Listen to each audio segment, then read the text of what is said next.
Lake Palestine could talk. Part 1. I barely opened my eyes. I could stay in bed all morning. The window is open, autumn breeze going through my bedroom, the golden color of the oak leaves protrudes. The only thing that going through my head, I could lie like this for hours. But the sense of freshly made coffee changed my mind.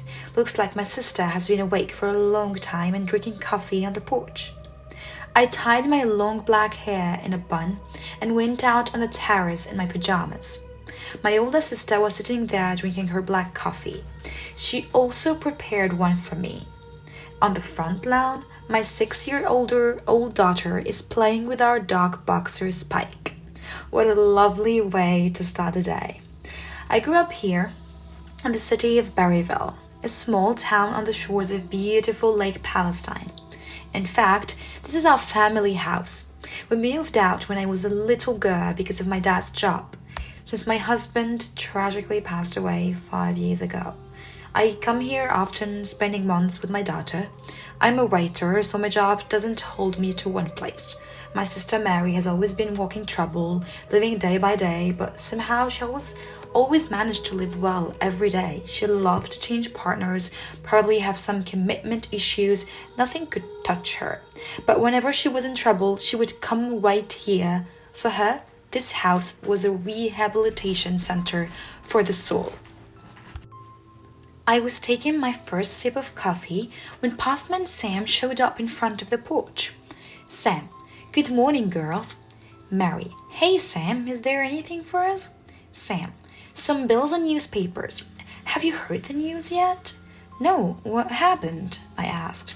Sam: "Mrs. Johnson has been reported as missing this morning. Her grandchildren said that she didn't answer the phone for 2 days, and when they arrived here, they didn't find her in the house." Mary: "Oh my God, I hope the police will find her." Berryville is a small and quiet town, so the news of the missing Mrs. Johnson spread quickly. Such things don't happen here. Immediately, our neighbor Jenny appeared at the door and, all shaken up, talked about how she would no longer be allowed to sleep at night since her husband was away for a business trip. Conspiracy theories have already begun to spread about some masked men stalking the women of our small town. Every news comes as a sensation, then we all move on with our lives. I spent all noon playing with my daughter. We laughed and had a lot of fun. That day was the last day when everything was fine in Berryville. Wednesday, a rainy morning. The wind cleans the streets of withered leaves. I wake up with a headache and hear some loud noises from downstairs.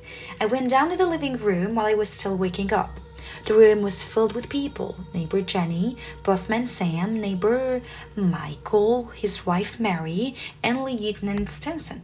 They were all in my living room talking out loud to each other. I asked, "People, what's going on here?" Jenny: "They found her," Jenny explained in panic. "Who?" I asked, confused. Mary: "Mrs. Johnson," Mary said in a low tone. Lieutenant Stinson: "Miss Bailey, I came to inform you that the police found the dead body of our neighbor, Mrs. Johnson, on the shores of Lake Palestine this morning." "What?" I couldn't hide how shocked I was. Neighbor Michael: That's not all." "What do you mean?" I asked him. Lieutenant: "Unfortunately, although the body was damaged by water, noticeable that Mrs. Johnson was missing her hair and eyeballs. The hair was removed with a sharp object, we assume a razor. Please be careful. This indicates that we are dealing with a disturbed mind." Cold and chills crept into all the pores of our once small and cheerful place. I worried a lot about my daughter. I could no longer bear to let her play outside. My sister Mary didn't seem to care much. She kept going out to bars and having dates with guys. Didn't want to make it any easier for me. Spiky would jump and bark at sounds made by rain and strong wind. It would shake me up every time. Mary was out. Lily had been asleep for a long time. Only me and Spiky were awake. He was barking at anything that moves. Because of all events that happened past days, I decided to relax and light the fireplace, pour one glass of white wine, and read a book. I was reading from Sidney Sheldon's If Tomorrow Comes. I'm still a young woman, I thought. Many people would say I'm very beautiful. I could easily be Sheldon's heroine. That made me laugh. It looks like the wine starts talking. My relaxation was interrupted by a noise at the front door. I immediately got up from the comfortable chair. It was past midnight. That must have been Mary, I thought to myself. The door was open. No one was there. I quickly went towards the open door and saw Sparky on the porch looking down the street. Then he started running into the night. In a panic, I called him out, but I didn't pay any attention. I realized that no one could pass by him into the house. He was a good watchdog. I grabbed the leash and went after him without much thinking. Sparky was family to us. I went after him only dressed in white loose t-shirt and old sweatpants. The rain got me all wet. I saw him running in front of me. I lost my voice calling him. He turned into the woods leading to the shores of Lake Palestine. I ran after him no matter what. At the end of the forest, he finally stopped. Thank God, I said to myself. I immediately reached him and put a leash on him. A crazy dog is chasing who knows what through the woods, and I'm the bigger fool chasing him. As we were prepared for another run towards the house, this time together, a painful and terrifying scream broke the silence through the woods. My whole body starts to shiver. Spike and I immediately jumped and looked towards the shore of the lake. A huge man was standing in a raincoat with a hood over his head. In one hand, he held a gasket, and in the other, he held something that looked like hair, blondie hair. I have never been so scared in my entire life. He was far enough, but as soon as that huge black silhouette shifted by one thinker, I started running along with the dog. I ran faster than ever. It was like I couldn't control my body. I felt my heart beating. As soon as I entered the house, I locked the door and grabbed the phone. I called the police and checked on Lily. She was sleeping.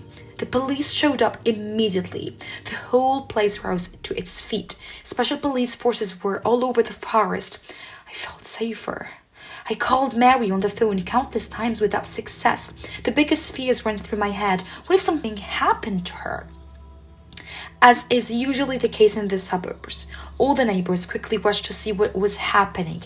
However, the police went from door to door to inform everyone about the situation. No one opened at Jenny's house.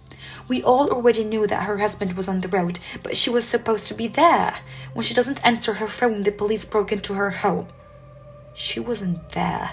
Panic quickly spread among all of us. I called Mary again and again, all terrified. She finally called from Virginia.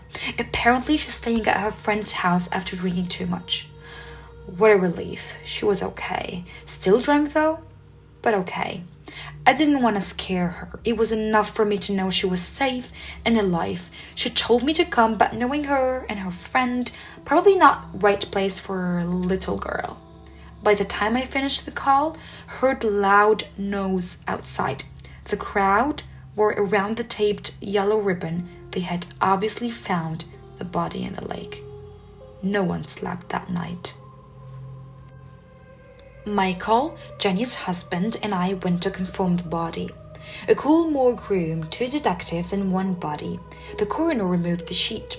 Jenny's husband's painful scream echoed through the room.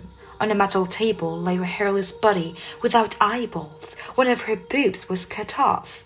The body was all covered with wounds. An unbelievable scene of a young woman I saw yesterday in my home, healthy and alive. The painful tears of her husband hit me.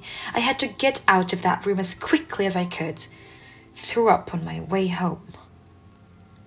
It was another sleepless night in Berryville. Police were all over the streets. The rain was pouring. I packed our things, my books, laptop, Lily's toys. I will never sleep peacefully in this house again, at least not until they arrest the men from the lake. I am the only eyewitness. I'm sorry I didn't help more, I told my neighbors. I remembered that there are some of my mom's old magazines in the pantry in the basement. I'm going to need it for my new journalistic research. I opened the basement door and slowly descended the stairs to the light. I stepped on something wet and slippery, fell down the stairs. The last thing I saw was darkness around me.